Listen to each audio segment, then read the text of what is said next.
A millionaire woman woke up from a coma, looked at the young doctor, and called him my husband. She was rich, unreachable, unconscious.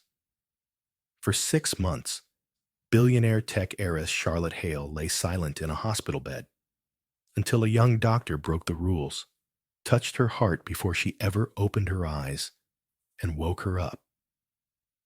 But what started as a miracle unraveled into a chilling conspiracy, a betrayal from within, and a love that no one saw coming. He saved her life. She gave him a reason to live.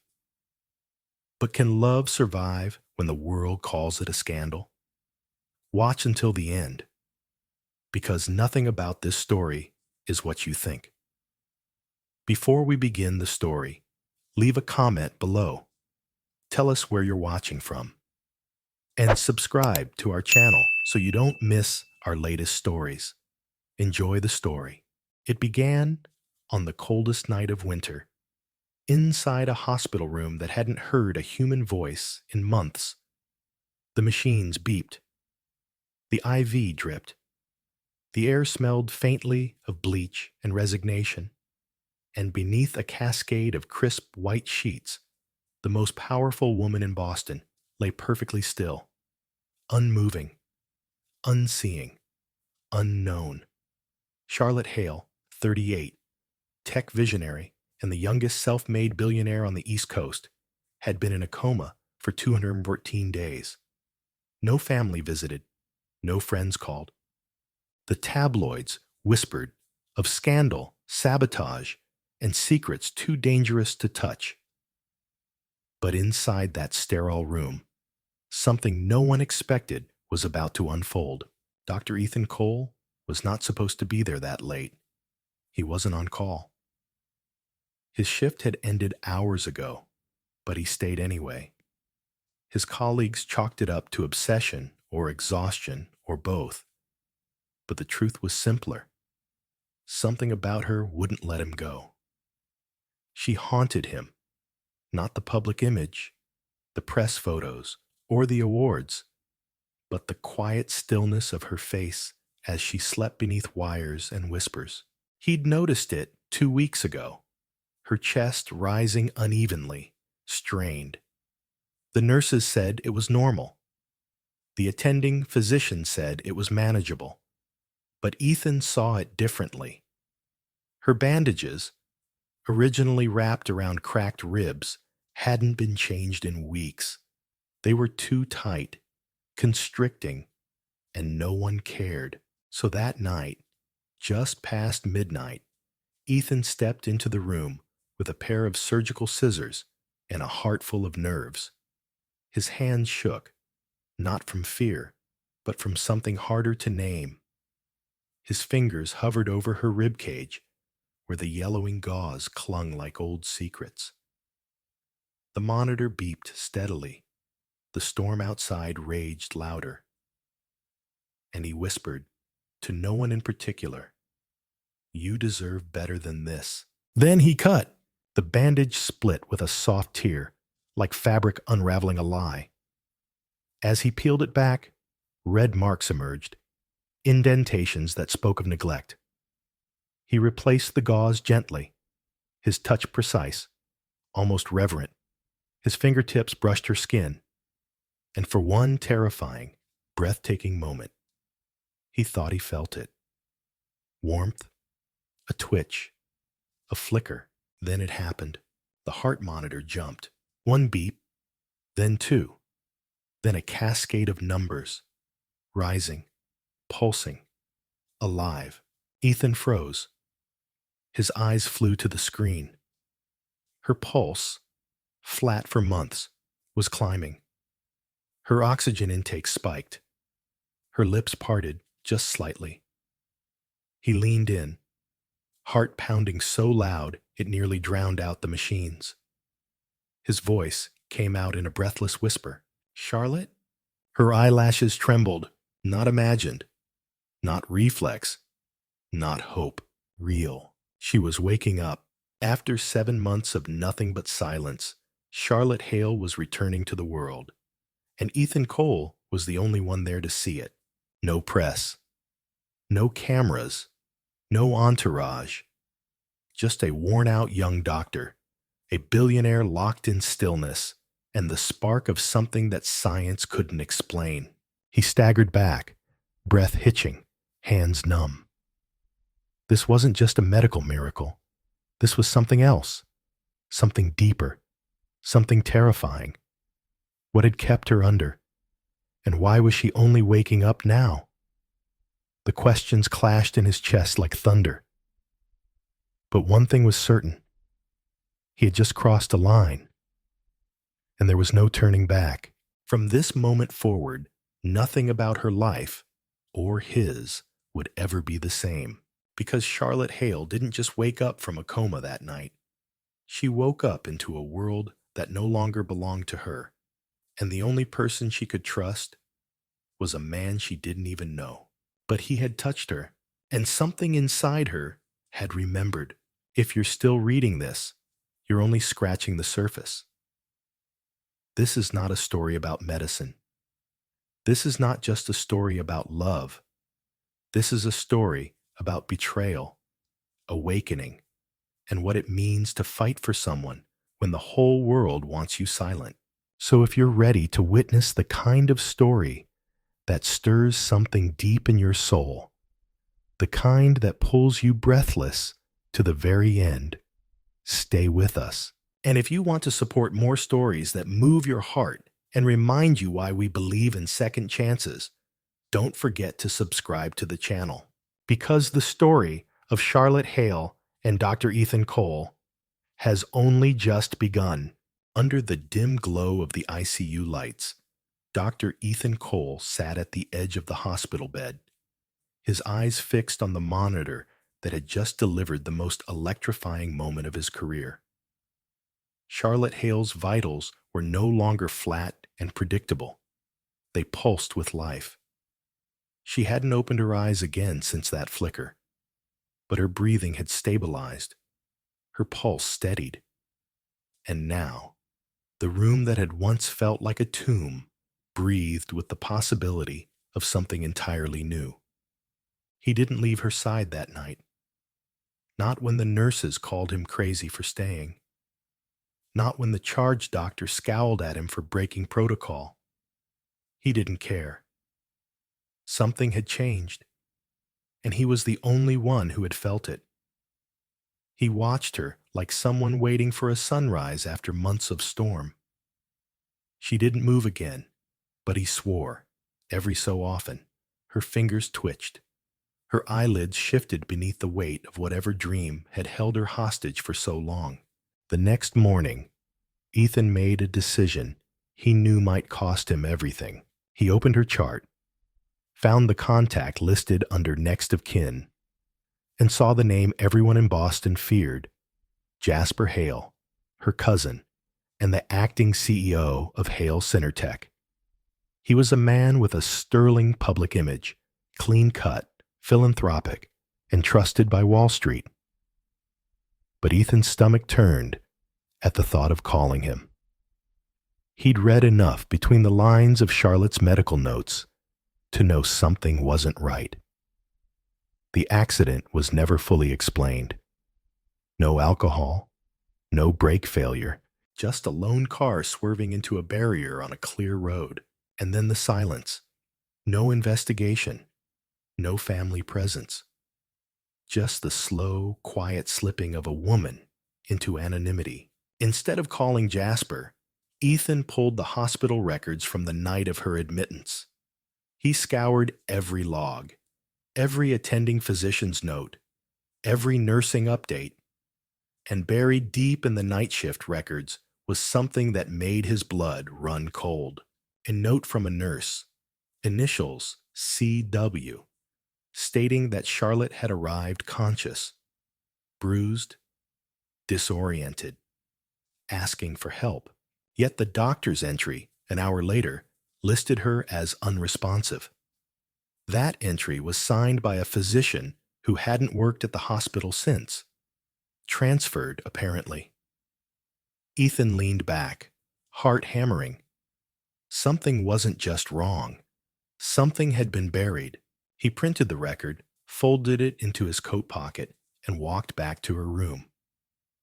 The hallway seemed longer, colder now, like it was watching him. He paused outside her door. Charlotte was still asleep, but her face had changed.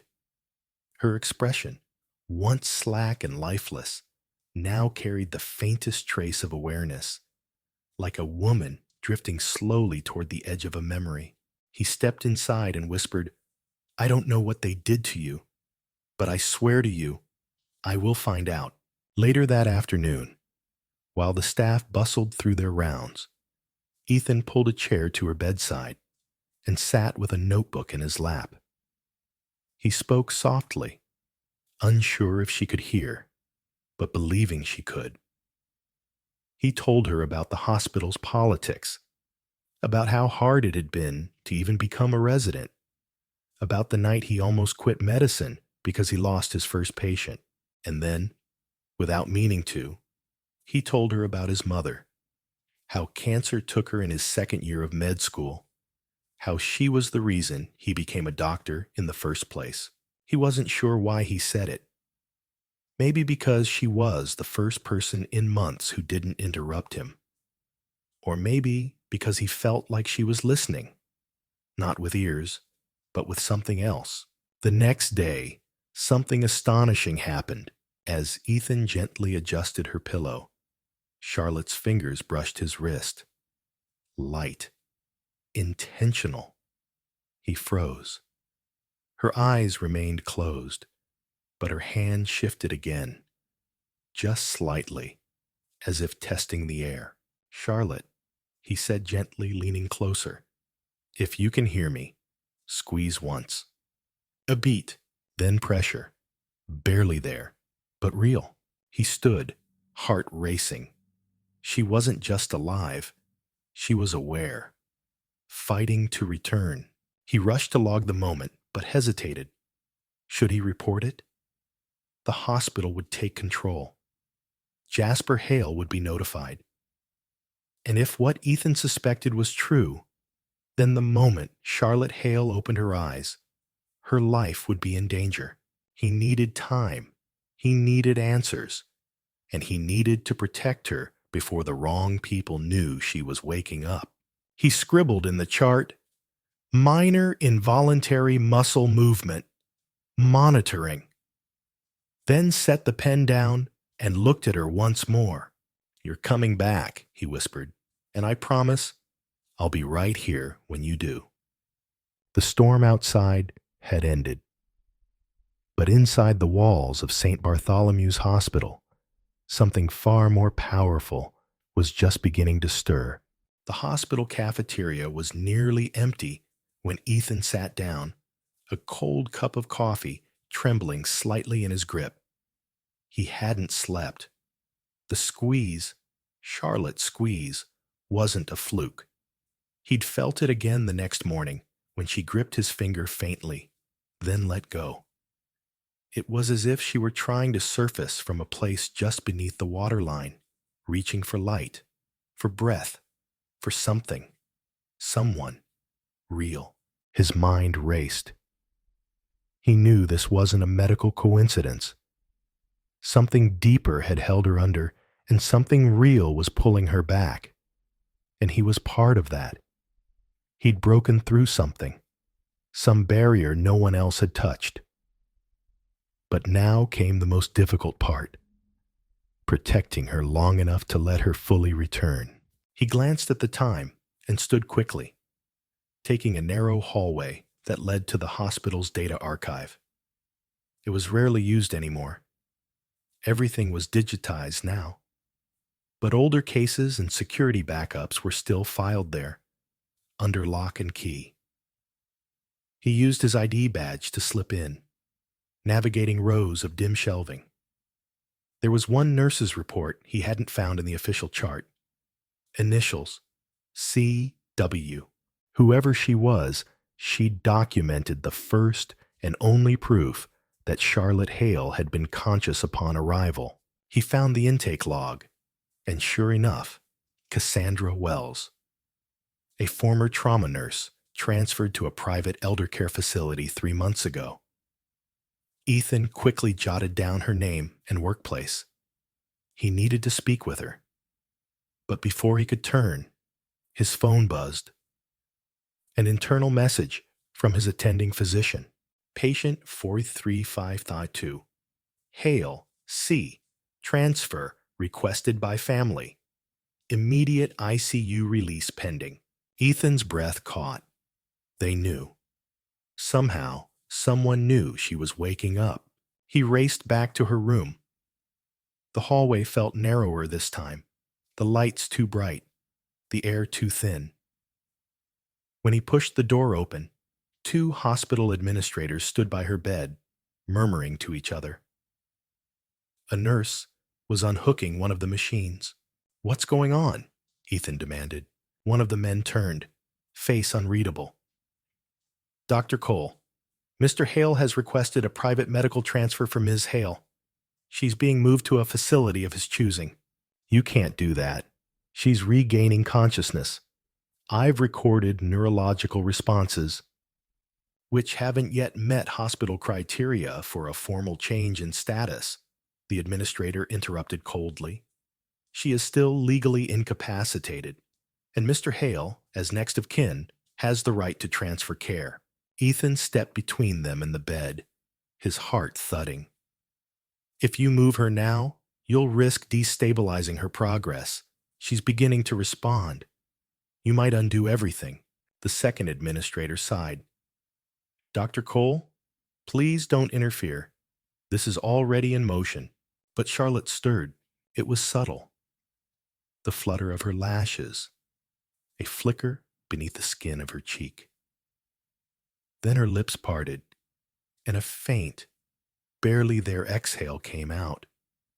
Not mechanical, but voluntary. Ethan saw it, and so did the nurse. "Stop," he said, pointing. "Look." All eyes turned. The room fell into silence as Charlotte's eyes, tired, dark, foggy, opened just slightly. 1 inch of miracle, 1 sliver of proof. The nurse stepped back, hand to her mouth. One of the administrators fumbled for his phone, calling for a neurologist. The air shifted. Everything halted. Ethan approached slowly, crouching beside her bed. "Charlotte," he said gently, "if you can hear me, blink once." A beat, then 1 slow, unmistakable blink. The nurse gasped. The administrators paled. "You can't transfer her now," Ethan said, standing tall. "She's conscious. She's legally protected. And I'll make sure the entire board hears about it if anyone tries to move her again." They didn't argue. They left the room in stunned silence, muttering about formal evaluations and MRI orders. Ethan didn't care. He turned back to her. Charlotte's eyes were still open, though unfocused, but they stayed open. "You're here," he whispered. "You came back." Her lips moved slightly. No words yet. Just breath. Just the effort of return. Later, a neurologist confirmed what Ethan already knew. Her coma had shifted. She was no longer vegetative. Her scans showed cortical activity. She was, by all clinical standards, awake. The next few days became a quiet revolution. Charlotte couldn't speak yet, but she could blink. She could squeeze. She began responding to basic questions, showing awareness, memory, even mild emotion. Ethan was with her every step. He never spoke about the suspicious timing of the transfer order. Not yet. He had time now, and he planned to use every second to uncover the truth. When Charlotte blinked 3 times, her agreed signal for, "I'm scared," Ethan took her hand and held it gently. "You don't have to be," he told her. "I'm not going anywhere." And though she didn't smile, her eyes stayed open. She didn't let go.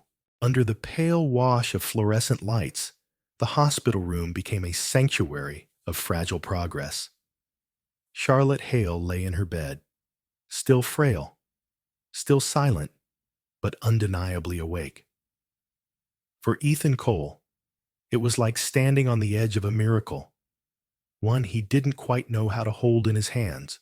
Each day, she improved in small, measurable ways. Her eye movement sharpened. Her fingers twitched with intention. The blinking system he'd taught her, one for yes, two for no, had evolved into more nuanced signals.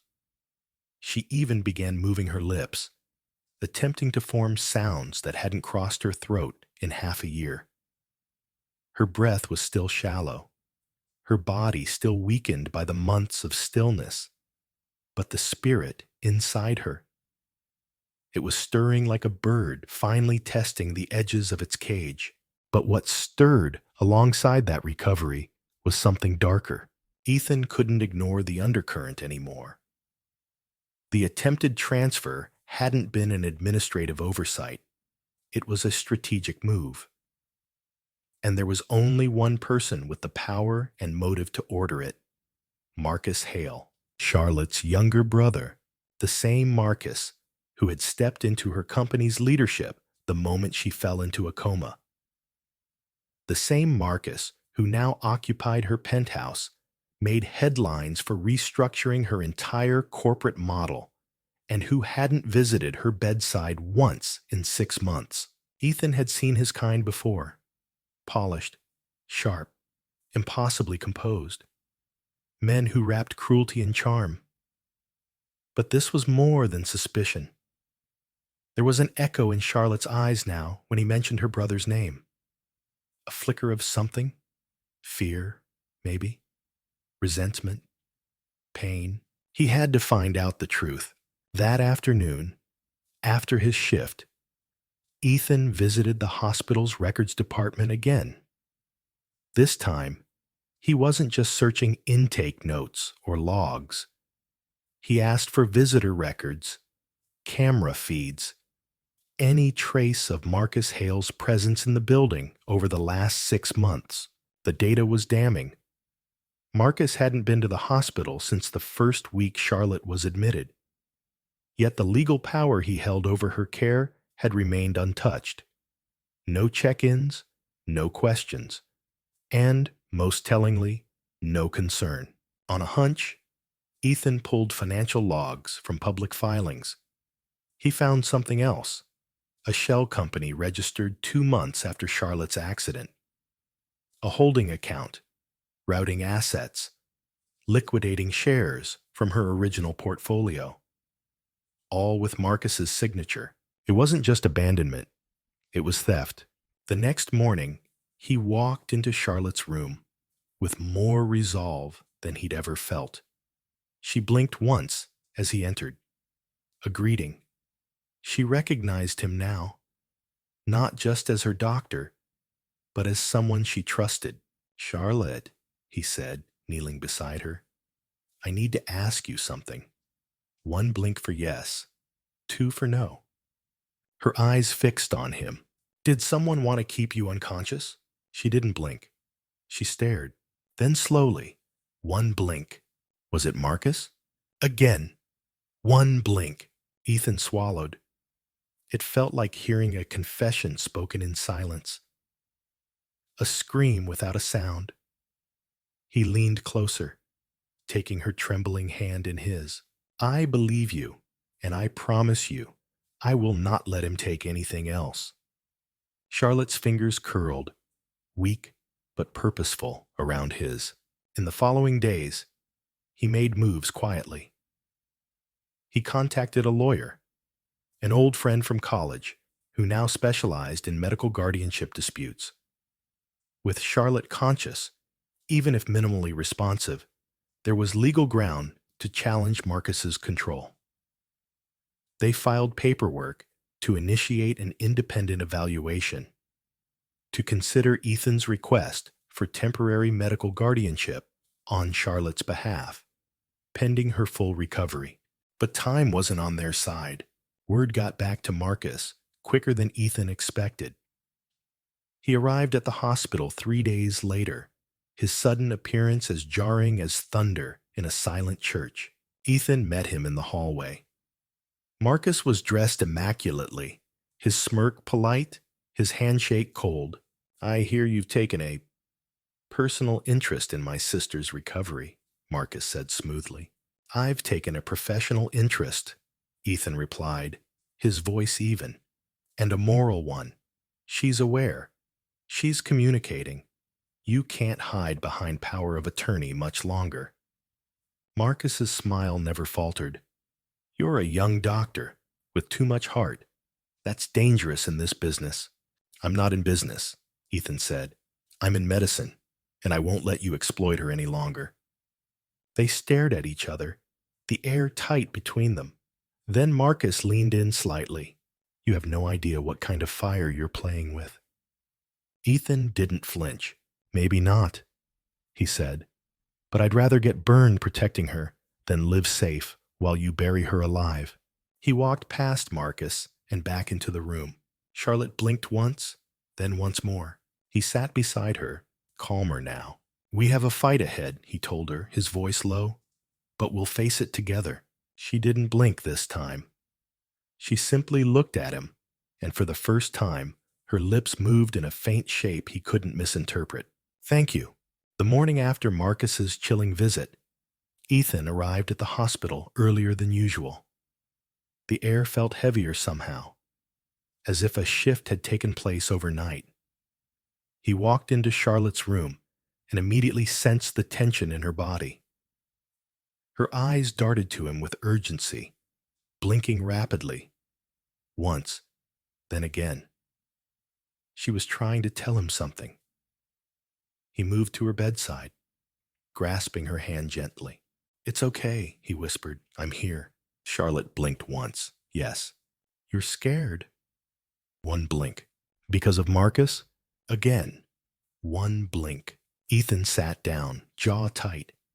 He hated the feeling of helplessness clawing at his ribs. But he knew one thing for certain.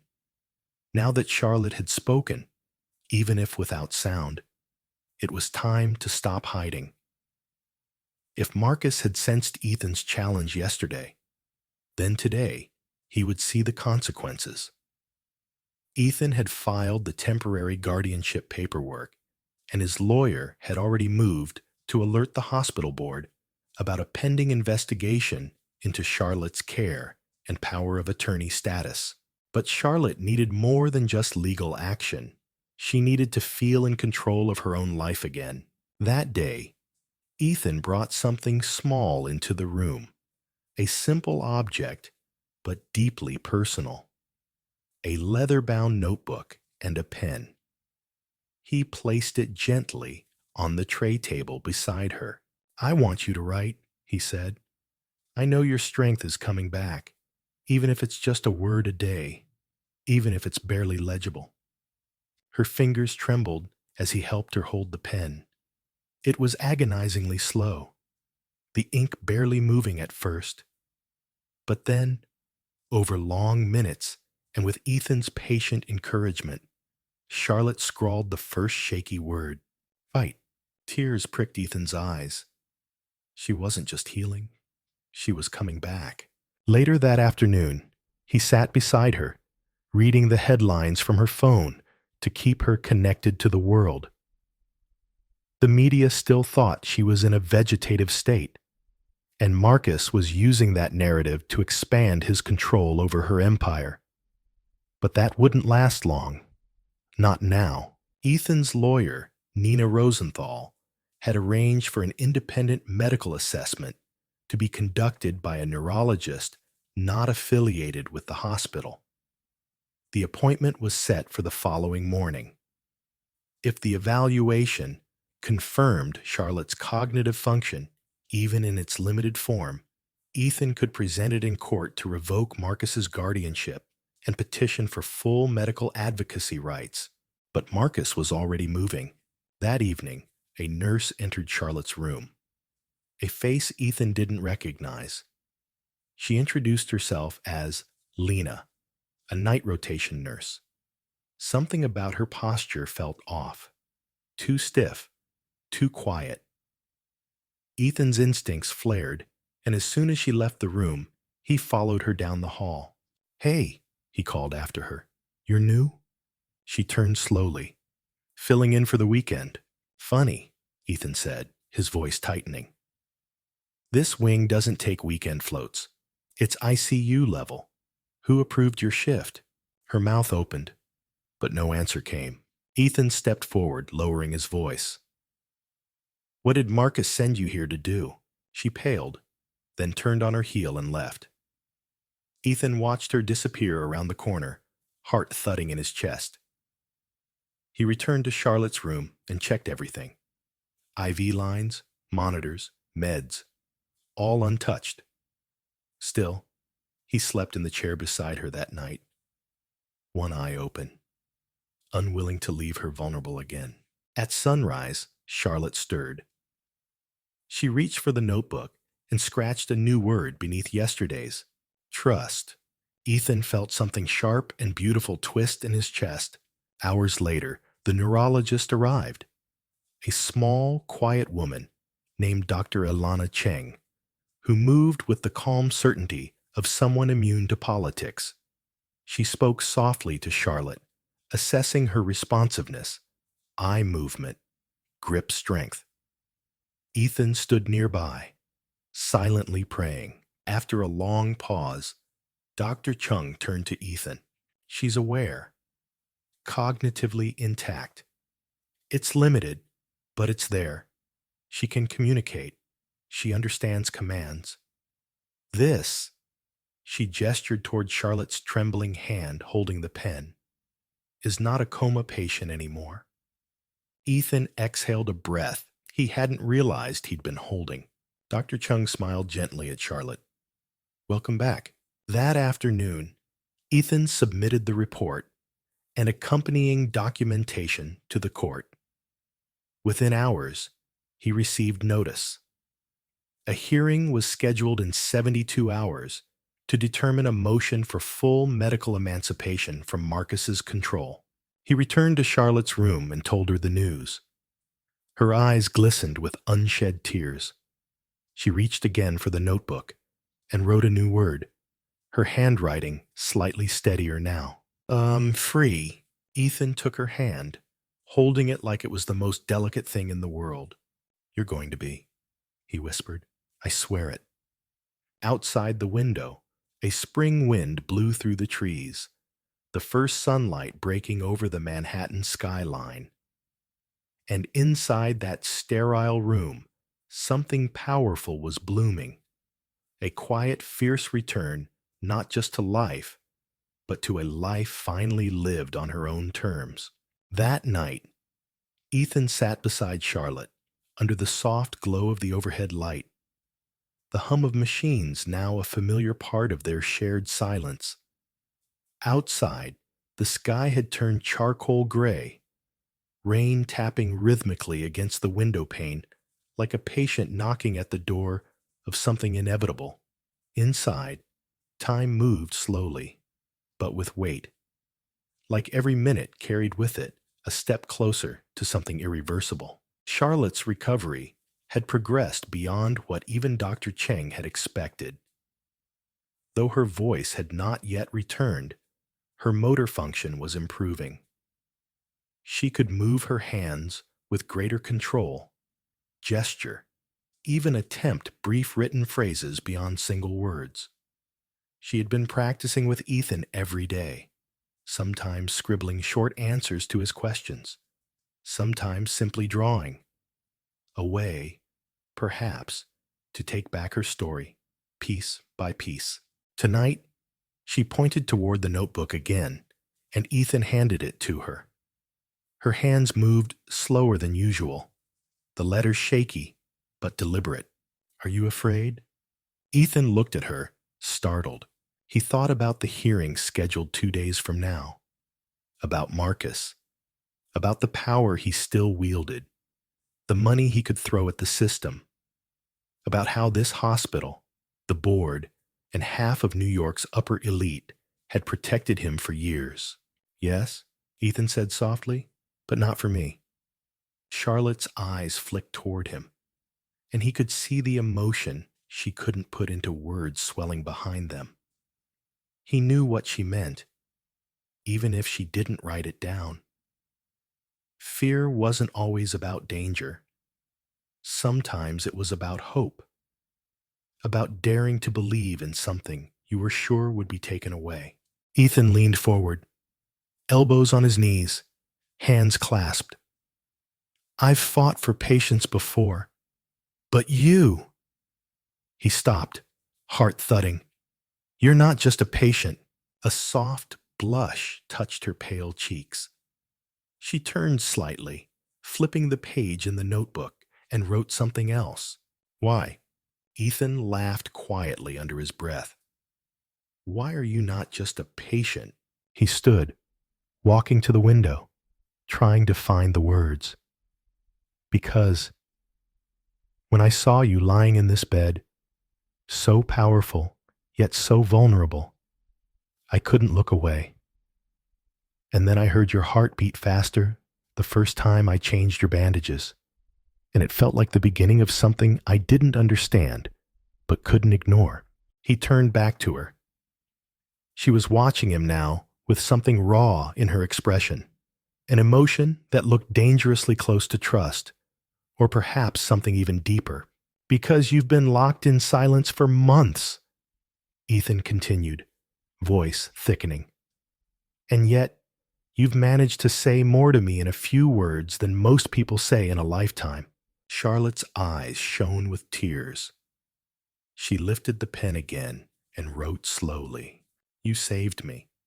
He walked back to her side, gently touching her hand. You saved me too. Just then, a knock at the door interrupted them. Ethan stood, shielding Charlotte instinctively. The door opened, and Dr. Chang stepped in. She looked tense. There's been a delay, she said quietly. Marcus filed an emergency petition with the state court. He's trying to shut down the hearing, claiming Charlotte is being coerced. Ethan's jaw clenched. That's a lie. She's been evaluated. She's lucid. I know, Dr. Chang said. But it buys him time and gives him leverage. Ethan looked at Charlotte. She had gone very still, her face pale. He shook his head. He's not going to win. We'll fight it, Chung said. But you'll need more than medical records. You need public opinion. You need the truth. Ethan's eyes lit with sudden clarity. Then they would show the world the truth. The next morning, Ethan made a call to a friend he hadn't spoken to in years. Natalie Warren, an investigative journalist known for taking down corrupt institutions. By that evening, Natalie was sitting beside Charlotte's bed, eyes wide, as Ethan walked her through the entire story. Charlotte's condition, the sedative Ethan had uncovered, the silent months under Marcus's control, and the quiet miracle of her return. Natalie listened, nodded, took notes. When she spoke to Charlotte directly, she did so with kindness and respect. Charlotte answered with gestures, notes, and her unwavering gaze.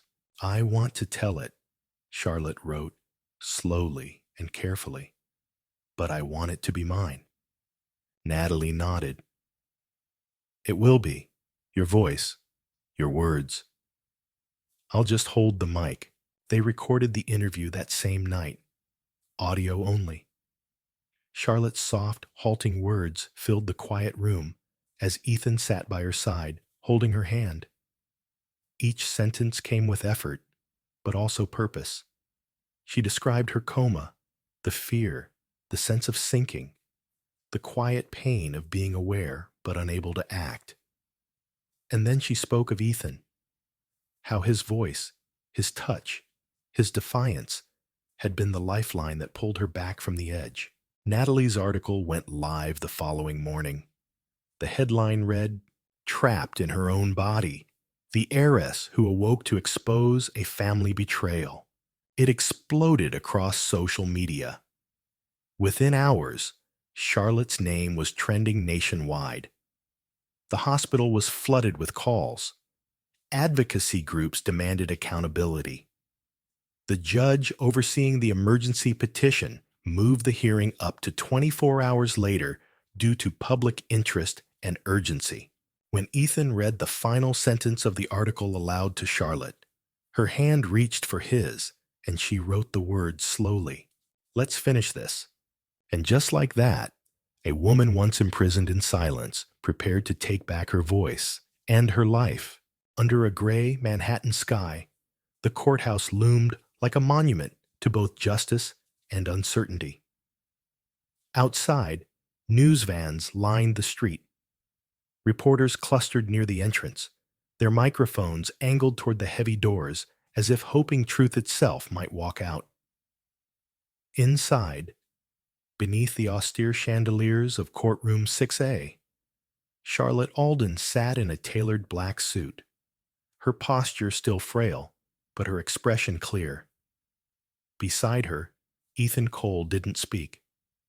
He didn't need to. His presence alone was a declaration. She would not face this battle alone. It had taken months to reach this point. Months of silence, of fear, of learning to trust the sound of her own voice again. But today wasn't about recovery. It was about truth. Across the aisle, Marcus Alden leaned back in his chair with a bored smirk, his $1,000 suit crisp, his eyes sharp beneath the dim lights. To the press, he still played the concerned brother. But to Charlotte, he was something else entirely. The architect of her silence. The judge, a seasoned woman with silver hair and a gaze that missed nothing, called the hearing to order. The room fell into hushed tension. Charlotte's lawyer rose first, laying out the case. Medical records, expert testimonies, the audio recording from Charlotte's interview with the journalist, and most damning of all, the sworn statement from the nurse Ethan had confronted, now backed by a security camera, still of her exchanging the vial with Marcus. "Your Honor," the lawyer said, voice steady but resonant. For 6 months, Ms. Alden was not just in a coma. She was imprisoned, not by fate, not by medicine, but by greed. There was a ripple across the gallery. Then the defense stood. Marcus's lawyer was smooth, polished, dismissive. He painted Charlotte as unstable, suggested the story was exaggerated, even implied that Ethan had manipulated her during recovery. "A doctor in love," he said with a derisive shrug, "can see what he wants to see." Charlotte flinched, but Ethan didn't move. The judge leaned forward. "Ms. Alden, can you speak for yourself?" The room seemed to tighten with that single question. Charlotte stood. Slowly. Her legs wobbled, but she gripped the cane and met the judge's eyes. A microphone was wheeled closer. Ethan's heart pounded as she approached it. Then she spoke. "My name is Charlotte Alden," she began, her voice raspy but unwavering. "I may not remember the crash, but I remember everything else. I remember being awake but unheard. I remember my body not moving, but my mind screaming. I remember the day Dr. Cole changed my bandages and I could breathe again." She paused, gathering strength. "And I remember," her eyes now locked on her brother, "the sound of your voice in the room. The things you said when you thought I couldn't hear you." Marcus stiffened. "You told the nurse it wouldn't be long, that I wouldn't wake up, that the company was in better hands now. Yours." Gasps stirred the room. Charlotte turned back to the judge. "He kept me drugged. He tried to take everything from me. And I'm standing here, not because I'm lucky, but because someone fought for me when I couldn't fight for myself. I won't let my silence protect him any longer." Her voice trembled on that last word, but it didn't break. The judge leaned back, her expression unreadable. Thank you, Miss Alden. As Charlotte returned to her seat, Ethan reached out, gripping her hand. It trembled in his, but she didn't let go. When the judge recessed for deliberation, the tension remained like a pressure in the air. Charlotte closed her eyes, head bowed. Ethan leaned in. You were brilliant, he whispered. She opened her eyes and nodded slowly. I was terrified. That's how you know it was real. They waited. 40 minutes. Long, aching minutes that passed with the weight of years. Then the gavel struck. The court recognizes that Charlotte Alden is of sound mind and capable of managing her personal and professional affairs.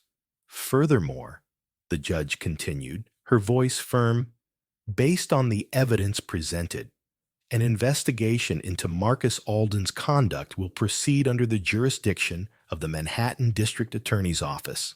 The courtroom erupted, some in disbelief, some in approval. Marcus stood, jaw clenched, then turned and stormed out, pushing past cameras that followed like vultures. Charlotte didn't move. She was still staring at the judge, as if making sure the words were real. Ethan rose slowly, turning toward her. It's over, he said, but she shook her head. No, she said softly. It's just beginning.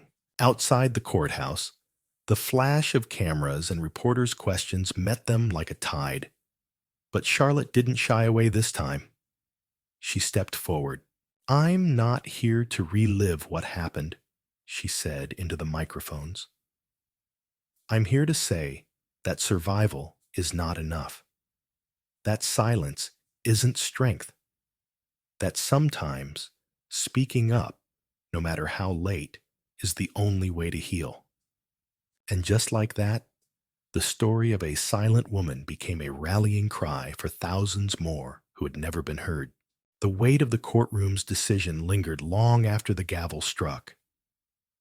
Charlotte stood quietly at the edge of the courthouse steps, her body still recovering, but her soul somehow steadier. Cameras flashed, reporters shouted, none of it touched her. The moment wasn't about spectacle. It was about reclaiming something she thought she'd lost forever. Her voice. Beside her, Ethan remained grounded and calm, keeping his hand gently on her lower back as a subtle shield from the chaos. Though the legal storm was over, they both knew something far more delicate awaited them. Rebuilding a life from the ruins. The press conference Charlotte had given became an overnight headline. Morning news anchors praised her bravery. Talk shows dissected every word she'd said. And social media turned her into a symbol. Survivor, whistleblower, warrior. But once the noise quieted and the public's gaze moved on, Charlotte and Ethan were left alone to face something no camera could capture. Vulnerability. Back in her penthouse, the air felt different. The space no longer belonged to Marcus, or even to her former self. It was stripped of illusion. Charlotte walked into the living room slowly, trailing her fingers across the sleek glass of the coffee table like she was touching a memory. Ethan followed a step behind her, watching. He didn't ask questions, didn't press her to speak. She collapsed onto the couch, sighing deeply. Everything is where I left it, she murmured, half to herself. And yet, Ethan replied gently, it feels like a completely different world. She looked at him then, her expression unreadable. Because I'm not the same woman anymore. That truth settled between them, fragile and immense. Ethan didn't try to reassure her with cliches. Instead, he stepped into the silence with presence. You don't have to be, he said. You just have to be honest about who you are now. Later that night, as the city pulsed with lights outside her panoramic windows, Charlotte sat at her grand piano for the first time in over a year. She didn't play for the cameras, for society, or even for Ethan. She played for herself. The melody was hesitant at first, like trying to speak a language long forgotten. But then it grew, stronger, deeper, a slow and aching song that spoke of pain and survival and the fragile tenderness of a second chance. Ethan sat across the room, his eyes closed, listening not to perfection, but to truth. The music said everything words hadn't. In the weeks that followed, Charlotte began the long process of returning to her company, not with press releases or power moves, but with quiet strategy. She didn't reclaim her throne. She built a new one. The first thing she did was dismantle Marcus's team of executives and promote a group of bright young visionaries, people who had been silenced or overlooked, much like she had. Some called it reckless, but Charlotte called it renewal. Meanwhile, Ethan returned to the hospital, but he was no longer the same doctor. He moved through the ICU with a different awareness. Every patient was a heartbeat, every coma a mystery waiting to be treated with both science and intuition. He still worked long shifts, still lost sleep, but now there was a deeper purpose behind every decision he made, and every night, no matter how exhausted, he came home to Charlotte. Their routines were simple: shared breakfasts, walks through Central Park, reading side by side in quiet rooms. They didn't talk about Marcus anymore. They didn't have to. What they'd survived together lived in every glance, every soft brush of the hand. One crisp autumn morning, Charlotte surprised him.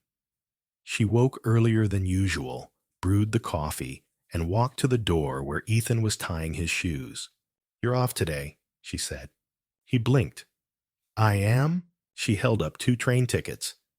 "I want to show you something." An hour later, they stood on the shoreline of Montauk, the breeze tugging at Charlotte's scarf, the ocean roaring in front of them. She hadn't been back there since childhood, since before loss and betrayal, since before money turned into chains. "My mother used to bring me here," she said softly. "When I was little, this was the only place I felt unimportant in the best way. Like the waves didn't care who I was." Ethan slipped his hand into hers. "I don't care who you were either," he said. "I just care who you're becoming." Charlotte turned to him, eyes shining, not with tears, but with quiet peace. It wasn't happiness. It was deeper. It was presence. The sense that for the first time in years, her life belonged entirely to her. The wind carried away the last pieces of a past she no longer owed anything to. And in its place, standing barefoot on the edge of the world, Charlotte began again. Not as a victim, not even as a survivor, but as herself. The days passed gently now, like the tide at Montauk's edge. Quiet, rhythmic, healing. Charlotte no longer woke with that jolt of dread in her chest, no longer looked over her shoulder or waited for the next betrayal to claw its way into her life.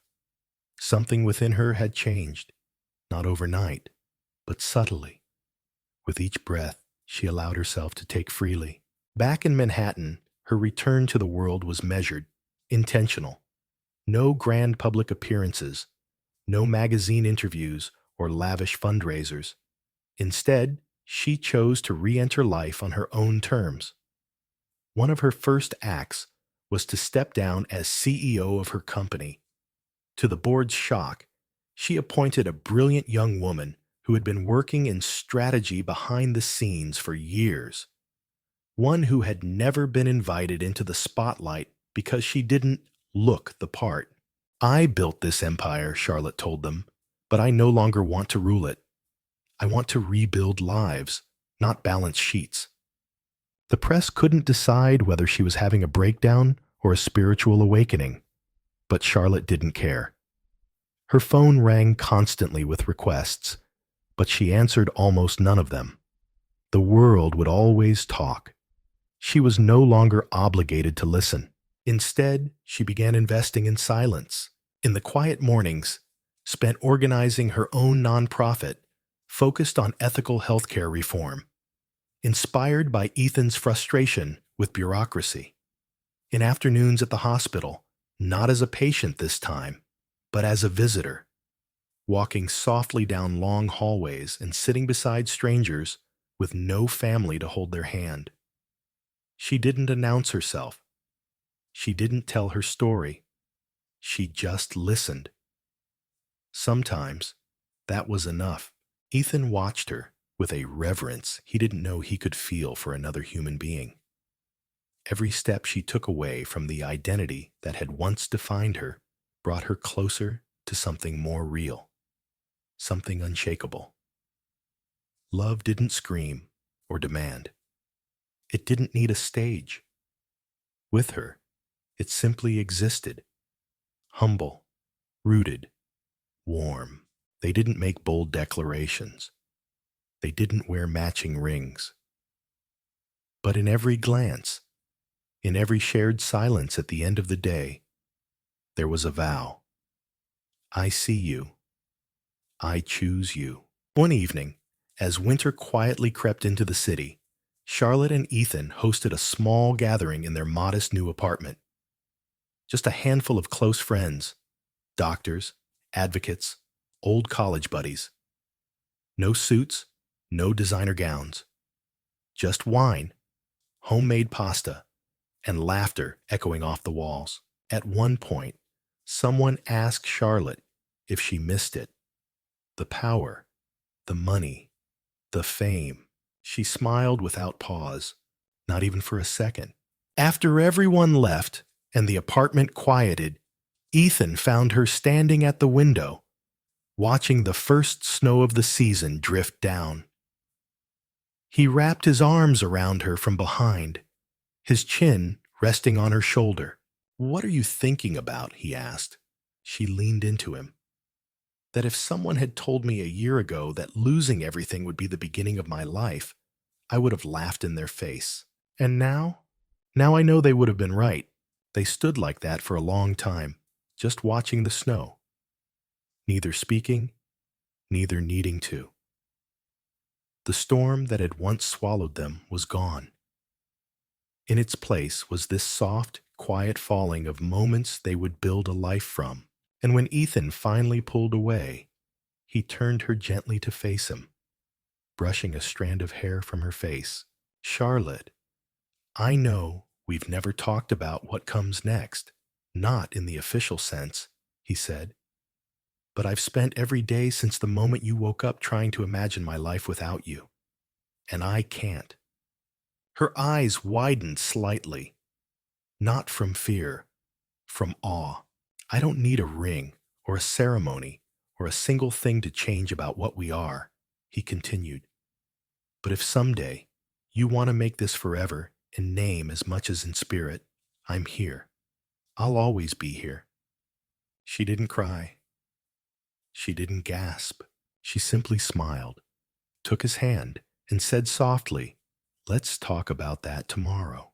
Because for the first time in a long time, she knew she'd wake up to a tomorrow she wanted to live in. The day Charlotte walked into the courthouse, the air was brisk and clear, as if the world itself had taken a deep breath before exhaling the truth. She wore no designer coat, no sunglasses to shield her from the reporters waiting outside. She didn't need to hide anymore. Beside her, Ethan walked steadily, a quiet force of calm anchoring her steps. He didn't say much, didn't need to. His presence was enough.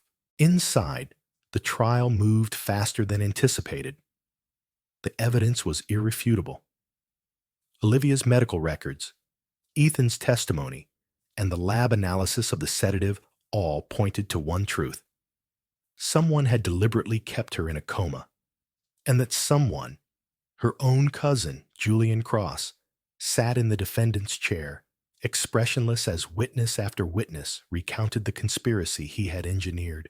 Charlotte took the stand with a grace that belied the storm inside her. She told the court about the day she woke up, about the strange tension that had haunted her room even before she could speak, about the hands that had cared for her when she was most fragile, about the feeling of suffocation, not just from the sedatives, but from the betrayal that followed. "I remember not wanting to come back," she said, her voice clear and unshaking, "because I believed that there was nothing worth returning to. And then one person proved me wrong. He wasn't part of my world. He had nothing to gain. But he stayed. He fought. And he reminded me that I wasn't just some legacy to inherit. I was a human being." Ethan sat in the gallery, jaw clenched, his hands tightly folded in his lap. She hadn't rehearsed any of this with him. These words were hers alone. Julian's attorney tried to spin the narrative, blaming stress, inheritance pressure, even casting doubt on Charlotte's mental stability. But the jury saw through it. They didn't see a fragile woman struggling to piece together her memory. They saw a survivor. By the end of the day, the verdict was read aloud. Guilty on all counts. Attempted murder. Fraud. Medical tampering. Charlotte didn't flinch. She didn't celebrate. She simply nodded once, stood, and walked out of the courtroom with Ethan beside her. Closure, she realized, doesn't always come with fireworks. Sometimes it's just the absence of fear. Outside, the press clamored for a statement. She paused only once, looked into the sea of lenses and microphones, and said, "What happened to me could have happened to anyone without a voice. That's why I'm not staying silent anymore." Then she turned, took Ethan's hand, and walked into the sunlight. The weeks that followed were quieter. Julian's sentencing came and went. The media frenzy faded, replaced by the next scandal. But Charlotte didn't return to her penthouse or her boardroom. She and Ethan moved to the edge of Brooklyn, into a townhouse with ivy growing along the side and creaky floors that echoed when you walked. They built a clinic together as they'd dreamed. Nothing flashy. Just 4 exam rooms, a community garden in the back, and a mural painted by local kids that stretched across the outer wall. It read, "You matter, always." Charlotte spent her mornings organizing outreach programs for women's shelters and free health screenings. Her afternoons were often spent reading to patients or hosting financial literacy workshops. She was no longer Olivia Cross, the tech heiress. She was just Charlotte now, just herself. And it was more than enough. Ethan was the same doctor, the same stubborn, passionate soul who refused to let her slip away all those months ago. Except now, he smiled more. He kissed her forehead when she was stressed. He cooked dinner, terribly, but always tried. He came home to her, and that was all either of them needed. On their first anniversary, not of marriage, not of any official milestone, but of the day she woke up, Ethan handed her a letter instead of a gift. It was handwritten, folded neatly in half. Charlotte opened it slowly, sitting in the garden under the shade of an old maple tree. It read, "You once asked me why I stayed, why I fought, why I never let go. I think I finally have an answer, because in that moment, when you were at your weakest, I saw something stronger than anything I'd ever known. I didn't fall in love with the woman the world talked about. I fell in love with the woman who fought to become someone the world couldn't define. Thank you for waking up, and thank you for choosing to stay. She didn't cry. Not this time. She just folded the letter and held it to her heart. Later that evening, as the sun dipped low and painted the clinic walls gold, she looked at Ethan, her voice soft. I think I'm finally ready. For what? He asked, walking toward her, brushing dirt from his hands. To say yes. His brows furrowed, but she was already reaching into her coat pocket, pulling out the very same letter. You never asked. But I heard the question. He didn't speak. He just stepped forward, wrapped his arms around her, and held her like the world was finally still. They didn't plan a wedding. They didn't need a stage or an audience. Their life was already the vow. And they lived it every day with hearts wide open. Charlotte Hale's journey began not with a choice, but with silence. Stripped of agency, trapped in a coma for 6 long months, her life became the battleground of betrayal and buried truths. But amidst the cold sterility of machines and whispered hospital politics, one man's quiet defiance became the turning point. Ethan Cole, a young doctor who refused to let her become just another case file, changed her bandages, changed her story, and ultimately changed both of their lives.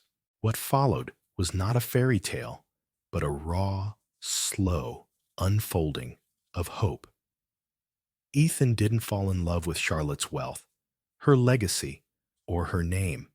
He fell in love with the woman buried beneath all of it. And Charlotte, once betrayed by the very people she trusted most, found safety not in power or security, but in the quiet consistency of a man who simply showed up. Together, they uncovered a cruel conspiracy engineered by her cousin Julian, a man who saw her as a pawn rather than a person. And yet, even as the truth shattered her world, Charlotte chose healing over vengeance. Through legal battles, attempted sabotage, and media storms, she and Ethan stood together, not perfectly, but persistently.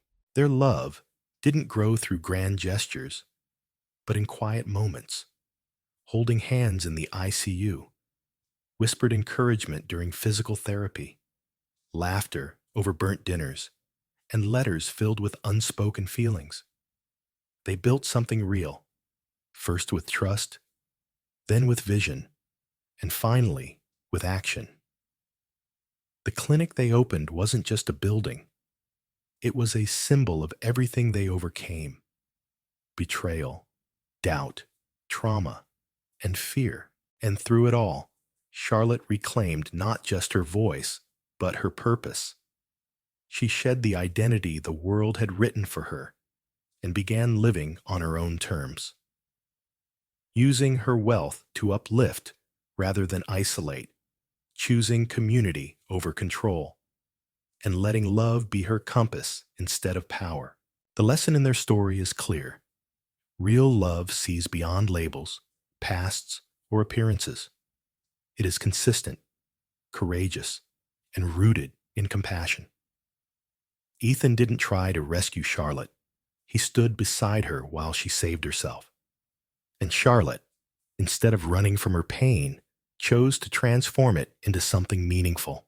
In today's world, where judgment often speaks louder than empathy, Ethan and Charlotte's story reminds us that healing isn't found in isolation or perfection, but in connection. Sometimes the most powerful thing we can offer someone is simply this: I see you. I believe in you. I'm staying. Now it's your turn to reflect. Question: when Charlotte began to wake from her coma, what truly sparked her will to live again? A, her desire to regain control of her company. B, Ethan's unwavering presence and kindness. Comment your answer below, A or B. What about you? Have you ever experienced a moment when someone believed in you more than you believed in yourself? Or maybe you were that person for someone else. Share your thoughts in the comments. We'd love to hear your story. And if this story touched your heart, don't forget to like, comment, and subscribe to support the channel. Your encouragement helps us continue creating soul-stirring content like this. See you in the next story. Maybe it'll be yours.